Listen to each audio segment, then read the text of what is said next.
Hello, everyone. Thanks for joining us. We're going to do a overview of the last 30 days for Orenco. And again, this is Orenco, but it's all property types, so it's detached and some of the townhomes and things like that as well. I will be providing some more data down below, just breaking out attached versus detached. I'm also going to go into detail about just kind of how to use the online presentation. It's a really great interactive tool for you to go in.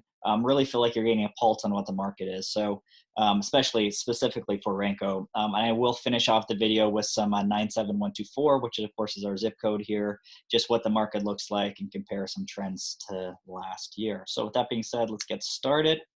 When you guys click on the digital presentation, it will look just like this landing page over here.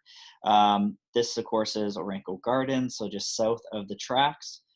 This is a picture of myself, my wife, and my dog. I put that on there because I walk my dog all the time, in Orenco. So if you guys ever see me, feel free to reach out and say hello. Enough about that. I'm going to scroll down this about me. Feel free to stop and look at that if that interests you at some point. But for right now, all right, so this is the last 30 days in Orenco. This is showing your actives, your pendings, and your solds, okay? So actives are ones that are still listed for sale that are happening. So right now, we have 5 that are currently in the Orenco area listed for sale. So pending is that period of time between when something's still active and available for sale. Someone puts in an offer, so it temporarily is on hold or pending until we hit sold. So sold over here is once that property has closed and recorded with the county.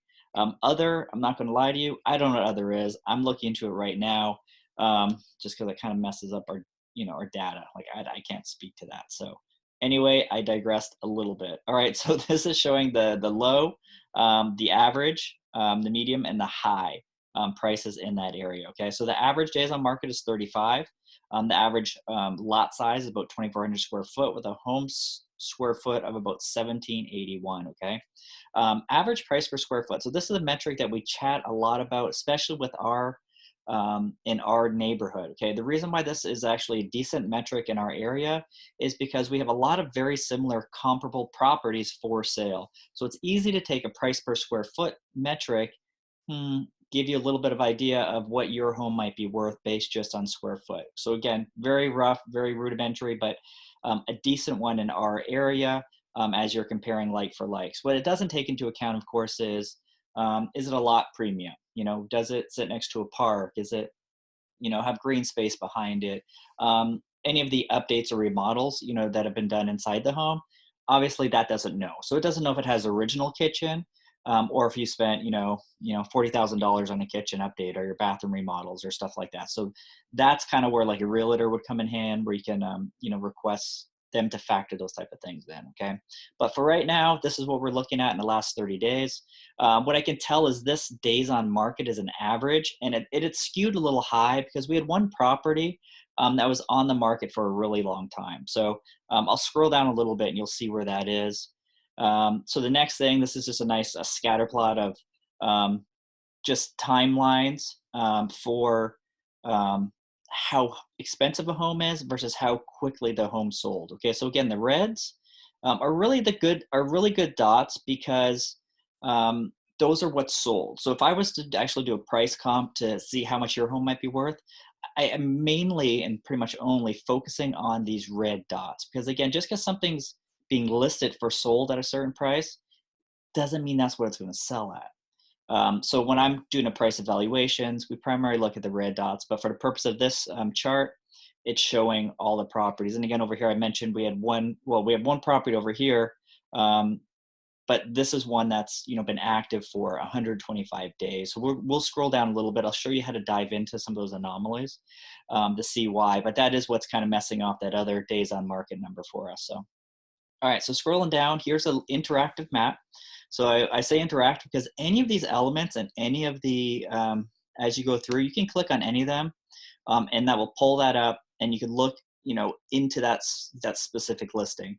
The reason why I do that is because I'm looking for, when I'm looking for comparables, I want to see What's the inside like? Has it, like I was mentioning before, has the kitchen been updated? Has it been remodeled? What are the fixtures like and things like that? So this is a good way for you if you want to look. Maybe you have one of these beautiful homes as well. You say, wow, this one just sold for 601,000. How does mine compare to that? So this is a good way for you to get in there and do that. Okay. So I'm gonna scroll down a little bit quickly here. Obviously, it's a map. You can click on that to see. This is one of my favorite slides. Let me move my camera out of the way. So what this does is it shows you a side-by-side comparison, which I think is really useful, okay? Your square foot numbers and things like that. But scrolling down to that price per square foot and days on market number. Well, let's just say with the price per square foot. So this is a nice way to see side by side for how much those homes are going for. Okay, so this is one of our townhomes or brownstone homes, went for 264. Okay, and then you can click over and just see what type of range have some of the other. Oops, I clicked on that one. What type of range have some of these other properties sold for in this area? Like these guys right here, that's 319 or 316. I mean that's a really substantial price per square foot, and it's on the higher end. It's probably the highest. Let's keep clicking through to see.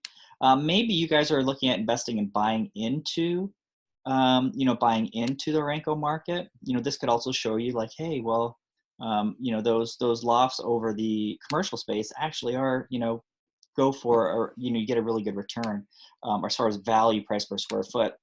Now there's a couple different, so I don't want to break anyone's bubble right now. There's a couple different factors. Typically, the bigger the home, there's diminishing return for how big your home is and the price per square foot. So I just say that also because I have one of the smaller homes, and my price per square foot number is actually pretty decent, which is kind of nice. So anyway, that's how you could use the side-by-side comparison tool. It also shows you the list price and then the sold price. Okay, so that's good to know. Like this house right here, it was listed for 435. It ended up selling for 430. Okay, I could tell you most of the homes are going for over asking price, and I could bet you that there'll be a direct correlation between, like this one was listed for 400, sold for 373. Okay, I can almost promise you that that's just because it's been on the market longer. Some people are coming in really strong or aggressive, I should say, with your overall pricing, because the market is so hot. There's so few listings on the market. From memory, I think there's 4 or 5 in this area, and this is a sought after area. Is that wrong to do that? Honestly, I would never second guess someone else's realtor. And I say that because it really depends on what are your objectives with selling your property. Okay. We had a home in Orenco Garden side. We had a home just sell for $625,000, which is the first time we've had a home sell for that amount, on the south side of the track, so to speak. So, and I say that because you could ask for more money, and it just might take you a little bit longer to find that right buyer. Okay, as where if your objective is, hey Phil, I really want to sell this house, really quick, we might price it, accordingly so that we're selling it. I will say most of the homes that are priced, pretty, and again, when I say priced right, I don't mean like low, but just priced appropriately. They're selling pretty quick within the first weekend or so. It's not unusual to see homes on the market for a couple days. So it's just finding that balance between, what your objective is. Of course, everyone always wants, the most amount of money. However, some people, it's more valuable to say, hey, Phil, you know what? I want to sell it quick. This is, you don't want to deal with the hassle of selling the home. So literally what we'll do is say, hey, guess what? Take a trip to the coast for the weekend. And we're going to list your home, and then we're just going to, do open houses and book lots of appointments, do lots of social media marketing, stuff like that, and literally try to find you a buyer in that first weekend. So again, I hate to speak, time frames. I never like to promise anything because, you just don't know. But that's not uncommon, I guess is what I'm trying to say. So anyway, this is some listing overviews here at the end, just kind of snapshots of them. And of course, you click on any one of these to see, more details about that. If you scroll down, some more charts and data. There's lots of more stuff on here, some propaganda about getting into the market. What I want to do though is I want to transition over to just some 97124 stats. And again, that presentation is available on the other link on the page. So Here's something I want to share because it honestly, it just blows my mind. Okay. So these are trend graphics. These are pulled from the MLS, which is the multi-listing system here in the Northwest. So what I'm going to show, this is showing the prior 12 months of homes that have been listed for sale and have sold. Okay. And of course, pending. And the pending can be a little bit of a trailing indicator, but for right now, and focus on the for sale and the solds. Okay. So if we're comparing December 2019 versus 2020. Okay, this number's unbelievable. So in 2019, we had 48 homes for sale. All right. 2020, we had 45% less homes for sale. Okay, so basically what's that saying is the inventory in our market was decreased by 45%, December of last month. Okay, now here's where it gets a little tricky. So despite having 45% less listings last month, we actually sold more homes. Okay, so we sold 51 homes last month, being December 2020, than we did December 2019. Okay, we actually sold 15% more homes despite having 45% less listings.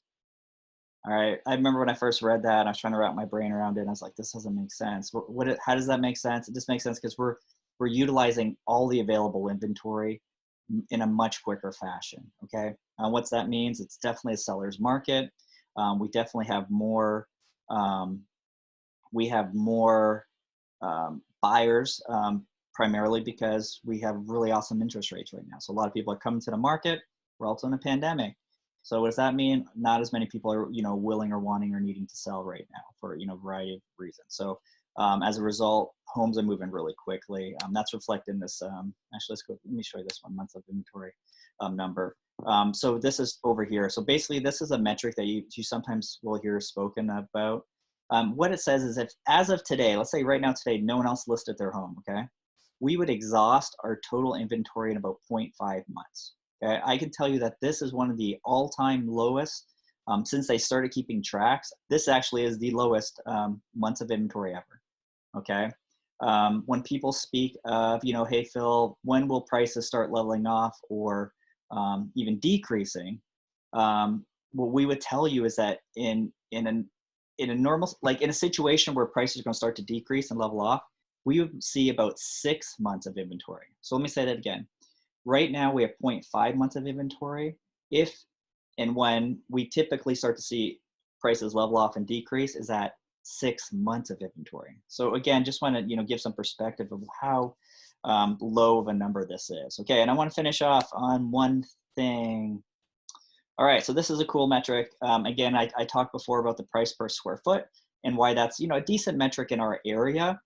So again, we're talking about 97124 here. What this shows is the average price per square foot is about $245. Okay, let me scroll down now. This is where this gets really neat. It's up a little bit. Here's the number. Here's the number I want to look at. So when we look at like the price per square foot over last year, it's up almost 4.3%. So again, this is December 19 versus December 20. This was a neat, fun one, and I'm not saying that homes have appreciated. This is a year-to-date metric, so again, it's the beginning of the year, so take it with a grain of salt. But I thought this was interesting. So January 1st to January 8th of 2020, price per square foot was $187, and that was of homes that had sold during that period of time.